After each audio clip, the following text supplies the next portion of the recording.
안녕하십니까. 암호화폐 정보를 전달해드리는 닥터 비트맨입니다.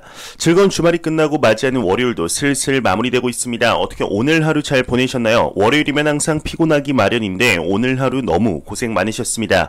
시간이 참 빠른 것 같죠? 가지 않았으면 하는 시간도 있고 오지 않았으면 하는 시간도 있지만 이러한 말이 있습니다. 이 또한 지나가리라. 여지없이 시간이 지나가는 것 같은데 이 잡을 수 없이 흘러가는 세월, 누구에게나 공평한 이 시간 속 어디에 투자를 하고 어떻게 투자를 하느냐에 따라서 같은 시간 비슷한 월소득임에도 자산의 격차는 상당히 벌어진다고 생각을 합니다. 항상 장기적인 시각으로 투자를 하시길 바랍니다. 여러분들과 제가 투자하는 이 암호화폐 시장은 현존하는 모든 자산 시장 중 가장 내재 가치가 높다는 걸 잊지 마시길 바라면서 월요일에 마무리는 과연 어떠한 소식들이 반겨주게 될지 한번 보도록 하겠습니다. 최근 암호화폐 시장의 조정과 횡보 속 부정적인 소식들 또한 계속해서 나오고 있습니다. 암호화폐 시장에 대한 인식의 변화가 정말 가파르다 생각이 들 정도로 변화하고 있는 것이 사실이죠. 하지만 아직까지도 암호화폐 시장을 그저 도박, 투기로 보는 시각 또한 여전히 존재하고 있는 것 같습니다. 댈러스 연준 총재에게서 소식이 나왔는데 어떠한 내용을 언급했을지 한번 같이 보도록 하겠습니다. 댈러스 연준 총재는 암호화폐 잠재 가치가 없다, 조심해야 한다 이야기를 하고 있습니다. 로버트 카플란 미국 댈러스 연방준비은행 총재의 경우는 암호화폐는 금처럼 잠재적인 가치를 지니고 있지 않다, 투자자들은 필히 조심해야 한다 지적을 했다고 합니다. 아직까지도 암호화폐 시장에 이러한 이야기들이 나오는 것이 개인적으로는 그만큼 성장 가능성이 있다 생각이 듭니다. 잠재적 가치가 과연 무엇일까요? 여러분들은 내재 가치, 잠재 가치가 무엇이라고 생각을 하시나요? 내재 가치를 과연 또 어떻게 정의를 해야 할까요? 내재 가치는 사람들의 수요에 따라 변화한다고 생각을 합니다. 과연 금과 비트코인의 차이는 무엇일까요? 금은 실물이 있기에 내재 가치가 있고 비트코인은 실물이 없기에 가치가 없는 것일까요? 이는 너무 어불성설이죠. 현재 우리가 사는 이 세상은 4차 산업혁명으로 넘어가는 과정, 심지어는 이미 넘어왔다고 보는 경제학자들 또한 있습니다. 모든 것이 디지털로 넘어가는 상황 속 자산 또한 디지털 자산으로 넘어가고 있는 상황이죠. 이러한 혁명은 단순 일개 유명인물이 그리고 또 일개 국가가 막는다고 해서 막을 수 없는 시대의 흐름입니다. 이러한 이야기가 나올 때 예시를 드는 것이 있죠. 바로 신사의 나라 영국에서 산업혁명을 거스르며 내연기관의 발전으로 자동차의 발전을 거부했었습니다. 마차만 고집하다 자동차 산업에 이제 뒤늦게 뛰어들며 선점 효과는 잃어버렸었죠. 그 사이에 기회비용을 따지자면 천문학적인 금액이 산출이 될 것입니다. 현재 비트코인의 발전 방향을 거부하기보단 시대의 흐름을 받아들이며 같이 편승해야 한다는 글로벌적인 움직임들이 많이 나오고 있습니다. 엊그제 영상에서 말씀드린 아르헨티나, 스위스, 심지어 암호화폐를 금지하는 중국에서까지 이런 움직임들이 나오고 있죠. 암호화폐 시장의 내재 가치는 새로운 디지털 자산의 내재 가치는 시간이 지남에 따라 자연스럽게 인식의 변화가 이루어지리라 생각이 듭니다. 주식이 탄생한 지 엄청난 시간이 지났지만 그럼에도 아직도 도박판이라는 인식이 있는 것이 사실이죠. 앞으로의 암호화폐 시장에 이제 성숙이 이루어지며 인식의 변화가 있더라도 암호화폐 시장이 도박, 투기라고 이야기하는 인물들은 계속해서 나오게 되지 않을까 하는 생각이 듭니다. 현재 암호화폐 시장의 조정이 계속되고 있지만 부정적인 소식보다 긍정적인 소식들이 계속해서 나오는 것 같습니다. 현재 글로벌적으로 암호화폐 시장에 대한 규제 및 큰 프레임워크에 대한 논의가 이루어지고 있는 것이 사실이죠. 오늘도 소식이 나왔습니다. 얼마 전 암호화폐 거래소 최초로 나스닥에 성공적으로 상장하며 화제가 되었던 기업입니다. 바로 글로벌 2위의 암호화폐 거래소 코인베이스의 CEO가 이야기를 했다고 하는데 연방기관들과 소통하며 규제 명확성을 높이기 위해 노력하고 있다고 합니다. 내용 한번 같이 보도록 하겠습니다. 코인베이스의 CEO는 연방기관들과 소통하고 있다, 규제 명확성을 높이기 위해 노력하고 있다 이야기를 하고 있습니다. 코인베이스 CEO 브라이언 암스트롱의 경우는 트위터를 통해서 이번 주 워싱턴 DC에서 여러 의원들과 연방기관장을 만났다. 암호화폐 관련 질문에 답변하고 관계를 구축했으며 더 많은 규제 명확성을 얻기 위해 할 수 있는 일을 확인했다. 암호화폐 스타트업들에게 안전한 샌드박스를 구축하고 SEC와 CFTC 등이 공통된 프레임워크를 제공하는 게 먼저다 이렇게 주장을 하면서 추가적으로 크립토는 일자리, GDP 혁신 측면에서 인터넷의 탄생만큼 중요하다. 인터넷이 없는 미국을 상상할 수 없듯이 지금 미국은 암호화폐에 대한 전체적인 결정을 내리는 중대한 시점에 있다 덧붙였다고 합니다. 현재 미국의 경우는 여러분들도 여러 소식들을 통해 아시겠지만 현재 글로벌 암호화폐 규제 수준을 볼 때 절대로 높은 수준이 아닙니다. 하지만 SEC의 신임 위원장으로 갠슬러가 취임을 하며 현재 미국에서의 암호화폐 시장에 대한 가파른 제도적 방침이 준비되는 것으로 보이죠. 특히 암호화폐 시장을 거의 사회 악으로 규정했던 제닛 옐런의 경우도 직접적으로 게리 갠슬러에게 친절한 암호화폐 시장에 대해 설명을 들었다. 이러한 이야기는 안 했지만 암호화폐 시장에 대해 신랄한 비판을 하고 단 2주 만에 암호화폐 시장에 대한 대처 가치가 있다. 이렇게 입장을 바꿨습니다. 그 사이에 있었던 일은 갠슬러의 취임뿐이 없었기에 암호화폐 시장에 친화적이며 저명한 갠슬러의 암호화폐 시장에 대한 긍정적인 영향이 미 정부에 흘러들어갔을 가능성이 높다 생각을 하게 되는데요. 과연 앞으로 암호화폐 시장이 어떠한 방향으로 흘러들어가게 될지 한번 같이 지켜보도록 하겠습니다. 가장 기대되는 지금 빅 이벤트는 단연코 비트코인 ETF인데 이러한 분위기가 지속이 되면 다음 달 6월 바네크 ETF의 승인을 충분히 기대해 볼 수 있지 않을까 하는 생각이 듭니다. 현재 글로벌적으로 암호화폐 시장에 대한 제도권으로의 도입이 가파르게 이루어지고 있는 것 같습니다. 오늘은 스페인에서 소식이 나왔는데 이제 기관 투자자들에게 암호화폐를 허용한다고 합니다. 단 특정 조건하에 허용을 한다고 하는데 스페인의 경우는 암호화폐 시장에 관련하여 은행들의 대규모 거래소 계좌 동결과 더불어 이제 암호화폐 단속 캠페인을 벌인 만큼 친화적인 국가는 아니었습니다. 최근 이런 국가들의 인식의 변화가 이루어지고 있는 것 같은데요. 마치 암호화폐 시장의 경우 기관 투자자들의 인식의 변화가 가장 먼저 발생을 했었죠. 그때를 보는 것 같은 엄청난 속도로 빠르게 변화하고 있는 것 같습니다. 무슨 내용인지 한번 같이 보도록 하겠습니다. 스페인의 규제 당국은 특정 조건 하에서 기관 투자자들에게 암호화폐 투자 허용을 할 것이다 이렇게 이야기를 하고 있습니다. 스페인 시장 규제 당국의 경우는 자산 운용사들이 특정 조건에서만 암호화폐 투자를 할 수 있도록 허용할 것이라고 하는데요.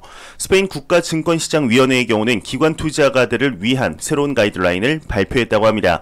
이 가이드라인의 경우는 스페인 국가증권시장위원회가 이제 투자펀드 운용사, 집단투자 기관 및 역외 공포 펀드가 이제 암호화폐 자산에 투자할 수 있게 되었다고 하는데 펀드 매니저들은 암호화폐 자산이 고위험 투자에 해당한다는 점을 고객들에게 경고해야 한다 이야기를 했다고 합니다. 참 놀랍지 않으신가요? 암호화폐 시장을 꺼리고 배척하고 이제 규제를 하던 국가들에서 조금씩 변화가 이루어지고 있습니다. 암호화폐 시장이 더욱 성장하고 확장되며 규제와 큰 프레임워크가 확실히 정해진다면 이런 국가들의 인식의 변화에 상당히 긍정적인 영향을 주게 되지 않을까 생각이 드는데요. 이런 것들을 볼 때 정말 우리는 아직 초기 시장이라는 것을 부정할래야 부정할 수가 없는 것 같습니다. 지금의 단기적인 하락에 절대로 일희일비하지 않으셨으면 좋겠습니다.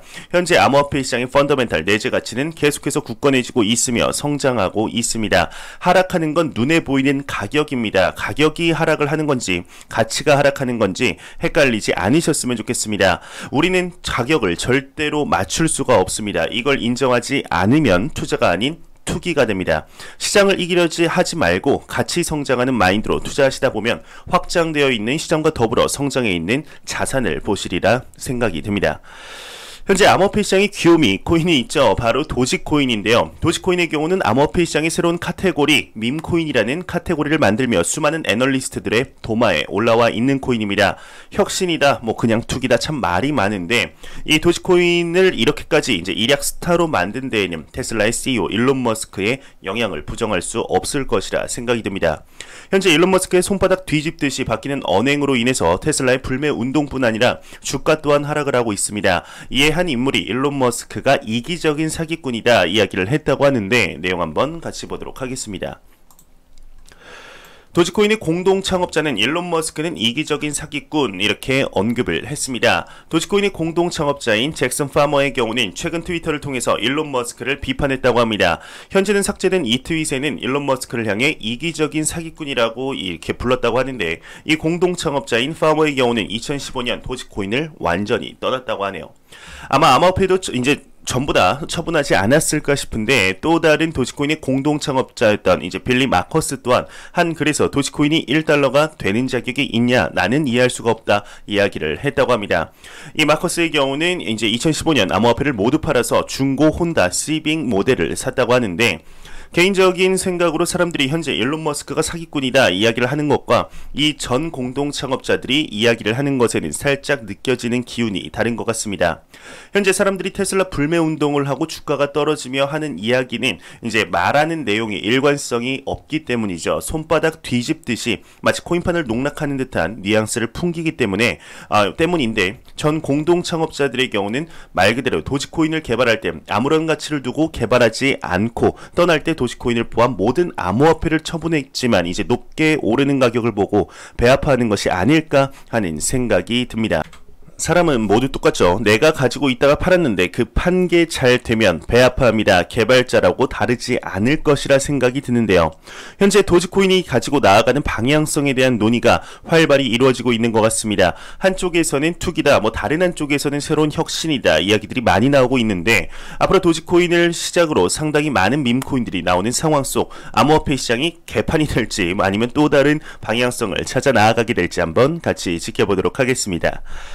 매일같이 나오는 리플 XRP에 관한 소식이 오늘도 또한 나왔습니다. 현재 미 SEC와 리플사 간의 장기화되는 진흙탕 싸움 속 지쳐가는 건 XRP 투자자들이 아닐까 싶은데요. 이 투자자들의 목소리가 드디어 전달이 된 것 같습니다. 지난 4월 초 이러한 이야기가 나왔었는데 change.org라는 온라인 청원 사이트에 SEC의 신임 위원장 지명자에게 리플과의 소송전을 끝내달라는 청원이 접수가 되었었죠.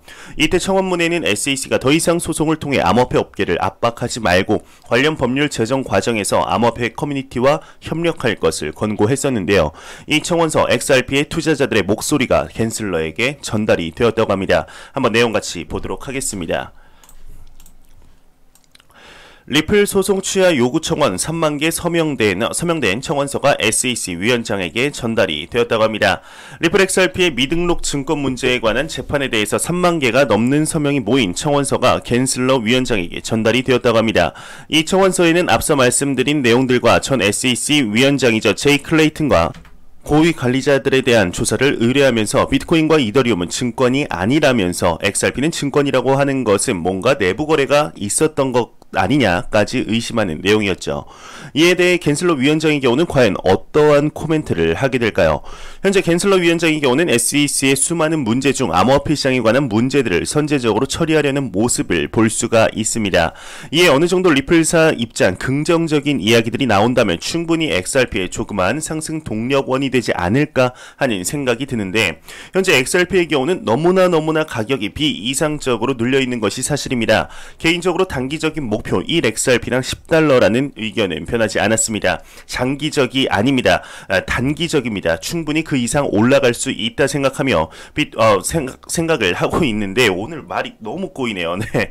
비트코인의 시가총액과 비교해서 1XRP당 $10, $100면 시가총액이 얼만데 말이 되냐? 시가총액 계산 안 하냐? 발행량이 몇 개인 줄 아냐? 모르냐? 이러한 이야기들 하시는 분들 상당히 많습니다.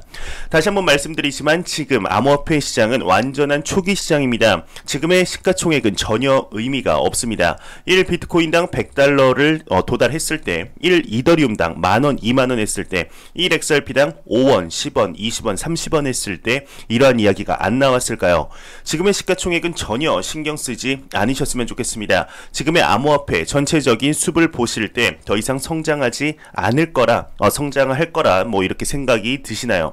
저는 그 생각에 이제 전적으로 부인하고 싶습니다. 아직 암호화폐 시장은 스타트 라인에 서지도 않았다고 생각을 합니다. 과연 3년 뒤, 5년 뒤 암호화폐 시장에 대해 부정적으로 보며 투자를 하지 않고 있는 투자자들과 투자를 하고 있는 여러분들 중 누가 웃고 있을지 간단하게 생각해보면 답이 나오지 않을까 생각이 듭니다. 제가 준비해온 소식은 여기까지입니다. 영상이 도움이 되셨다면 구독과 좋아요 그리고 광고 한 편만 처음부터 끝까지 시청해 주시기 바랍니다. 이 채널은 오직 광고 수익으로 운영이 되게 됩니다. 제가 항상 말씀드리지만 절대로 단기적인 가격의 변동성에 크게 움직이지 않으셨으면 좋겠습니다. 그리고 조급해하지 않으셨으면 좋겠습니다. 부는 쫓는다고 쫓아오지 않습니다. 오히려 부를 향해 쫓을 때 그 부는 더욱더 빠른 속도로 멀어진다고 생각합니다. 절대로 암호화폐 이 시장을 단기적인 시각으로 접근하지 마시고 오히려 이제 장기적으로 보시며 오히려 하락했을 때 이게 웬 떡이냐, 이제 박앤세일 기간이구나 라는 투자 마인드로 이렇게 생각을 하셨으면 좋겠습니다. 네, 저는 다음 조금 더 이제 도움이 되는 영상으로 찾아뵙도록 하겠습니다. 지금까지 닥터 비트맨이었습니다. 감사합니다.